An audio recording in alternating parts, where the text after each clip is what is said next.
Hello everyone. आरंभ पाठशाला YouTube channel में आप सभी का स्वागत है। आज है 9 अगस्त और 9 अगस्त से करंट अफेयर्स के जितने भी प्रश्न होंगे उन सभी को हम देखेंगे और उन प्रश्नों से रिलेटेड जितने भी इम्पोर्टेंट फैक्ट्स होगा उन सभी को हम डिस्कस करेंगे।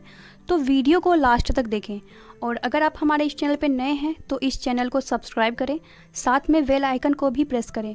और अगर आपको मेरा ये वीडियो अच्छा लगता है और महत्वपूर्ण लगता है तो इस वीडियो को लाइक करें और ज़्यादा से ज़्यादा शेयर करें।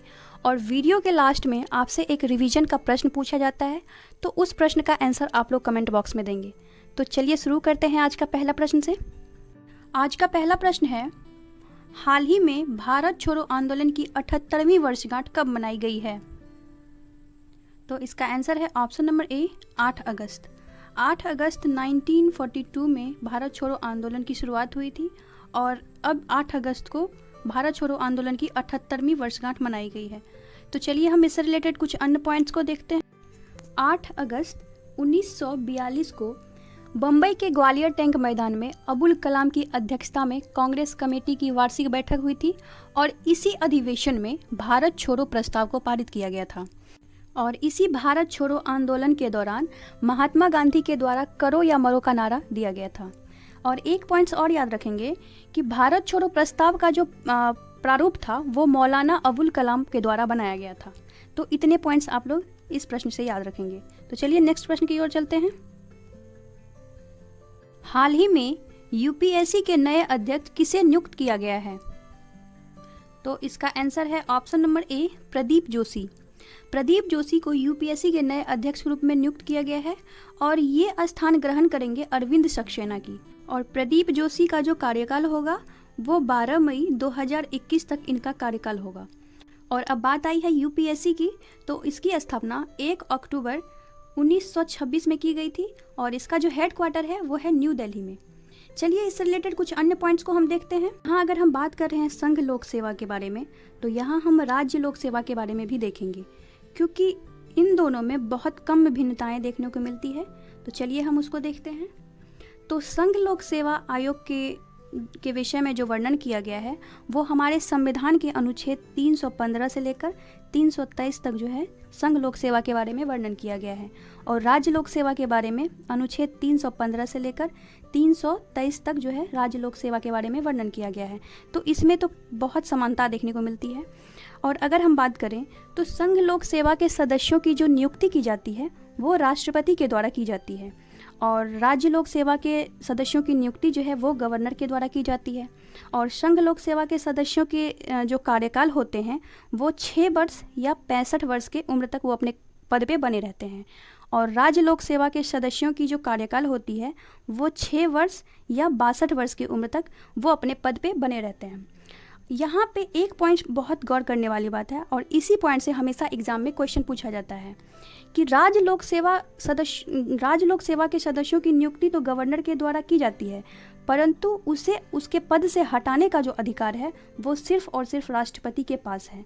और यहीं से एग्जाम में हमेशा पूछा जाता है कि राज्य लोक सेवा के सदस्यों की नियुक्ति तो गवर्नर के द्वारा की जाती है परंतु उसे हटाने का अधिकार किसके पास है? तो वो हुए राष्ट्रपति के पास। तो इतने सारे पॉइंट्स आप लोग इस प्रश्न से याद रखेंगे। तो चलिए नेक्स्ट प्रश्न की ओर चलते हैं। हाल ही में किस राज्य सरकार के द्वारा एक विशिष्ट परिवार पहचान पत्र शुरू की गई है? तो इसका आंसर है option number C, Haryana. Haryana सरकार के द्वारा एक परिवार पहचान पत्र दिया जाएगा और इसमें कंप्लीट फैमिली का एक कार्ड दिया जाएगा इसके तहत।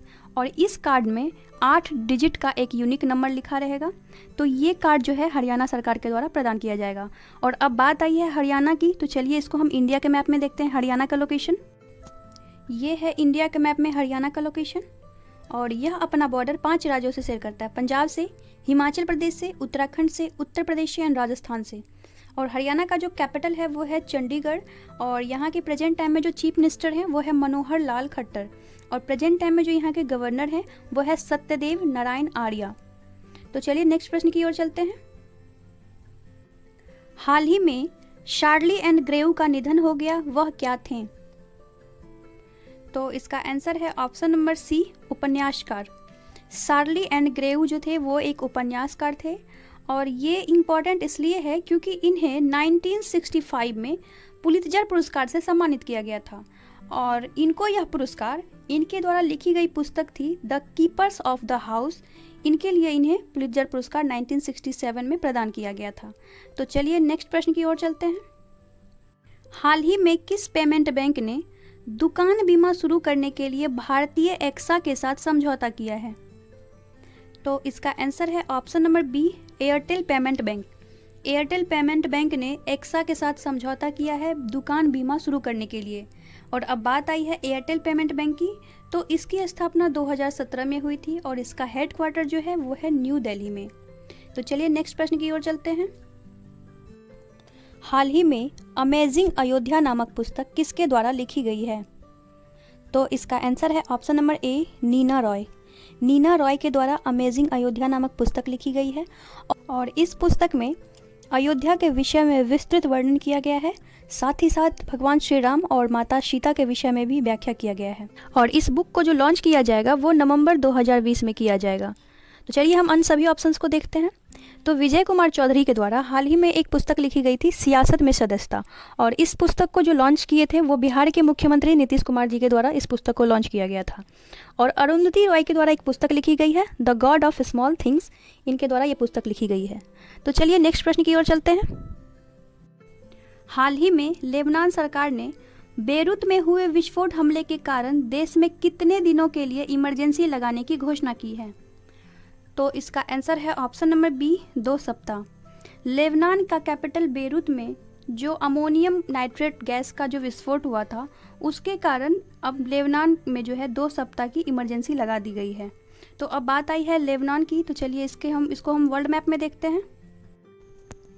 ये है लेबनान का लोकेशन और ये सीरिया और जॉर्डन के मिडल में स्थित है और इसका जो कैपिटल है वो है बेरूत। और यहाँ की जो करेंसी है वो है लेबनानी पाउंड और प्रेजेंट टाइम में जो यहाँ के प्रेसिडेंट हैं उनका नाम है मिशेल सुलेमान और प्रेजेंट टाइम में जो यहाँ के प्राइम मिनिस्टर है उनका नाम है साद हरीरी। तो चलिए नेक्स्ट प्रश्न की ओर चलते हैं।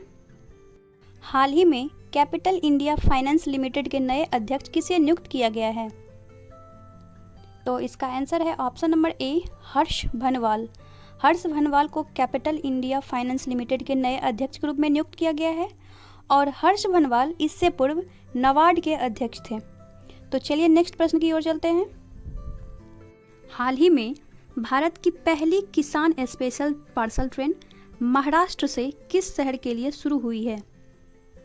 तो इसका आंसर है ऑप्शन नंबर सी, दानापुर। 7 अगस्त को पीयूष गोयल के द्वारा महाराष्ट्र के देवपाली से बिहार के दानापुर स्टेशन तक जो है किसान स्पेशल पार्सल ट्रेन की शुरुआत की गई है। इस ट्रेन के संचालन का जो उद्देश्य है वो है किसानों के जल्द खराब होने वाली जो सामान होती है जैसे कि फल, सब्जियां आदि को समय पर पहुंचाया जा सके ताकि उसका सही मूल्य सही समय पर मिल सके, जिससे कि किसानों की आय में बढ़ोतरी होगी। और इस किसान स्पेशल पार्सल ट्रेन के बारे में इस बार की जो बजट पेश की गई थी निर्मला सीतारमण जी के द्वारा, उसमें इस किसान स्पेशल पार्सल ट्रेन का भी जिक्र किया गया है। तो ये काफ़ी इम्पॉर्टेंट हो जाता है प्रश्न। तो चलिए नेक्स्ट प्रश्न की ओर चलते हैं। फ्रेंड्स, ये है आज का अंतिम प्रश्न। हाल ही में कौन सा देश ICC T20 मेंस विश्व कप का 2021 का मेजबानी करेगा? तो इसका आंसर है भारत। भारत जो है 2021 में जो ICC T20 mains world cup होने वाला है उसका होस्ट भारत के द्वारा किया जाएगा। और अगर हम अन्य सभी ऑप्शंस की बात करें, ऑस्ट्रेलिया जो है इसका होस्ट 2022 में करेगा। दरअसल ICC T20 जो मेंस वर्ल्ड कप 2020 में होने वाला था उसका होस्ट ऑस्ट्रेलिया के द्वारा ही किया जाना था, लेकिन कोविड-19 के सिचुएशन के वजह से इस गेम को पोस्टपोन कर दिया गया और 2022 में जो है अब ऑस्ट्रेलिया इसका होस्ट करेगा। और अगर हम बात करें दक्षिण कोरिया की, तो इस बार की जो ICC अंडर 19 पुरुषों का जो वर्ल्ड कप हुआ था उसका होस्ट साउथ कोरिया के द्वारा ही किया गया था और इसमें जो विनर रहा था वो बांग्लादेश रहा था और बांग्लादेश जो है भारत को हराकर जो है विनर रहा था। और अब बात आई है ICC की, तो चलिए इसके बारे में हम जानते हैं कि तो इसका फुल फॉर्म है इंटरनेशनल क्रिकेट काउंसिल और इसकी स्थापना 1909 में की गई थी और इसका जो हेडक्वार्टर है वो दुबई UAE में स्थित है और प्रेजेंट टाइम में जो इसके CEO हैं वो है मनु शाहानी। तो चलिए फ्रेंड्स, कल के रिवीजन के प्रश्न की ओर चलते हैं। कल के रिवीजन का प्रश्न का आंसर है ऑप्शन नंबर ए, मनोज सिन्हा। और जिन लोगों का आंसर ऑप्शन नंबर ए मनोज सिन्हा था, उन सभी का आंसर सही है। तो चलिए हम चलते हैं आज के रिवीजन के प्रश्न की ओर। आज के रिवीजन का प्रश्न है, हाल ही में भारत के नए नियंत्रक और महालेखा परीक्षक किसे नियुक्त किया गया है? तो फ्रेंड्स, इस प्रश्न का आंसर आप लोग कमेंट बॉक्स में देंगे। तो फ्रेंड्स, ये था आज का 10 महत्वपूर्ण प्रश्न।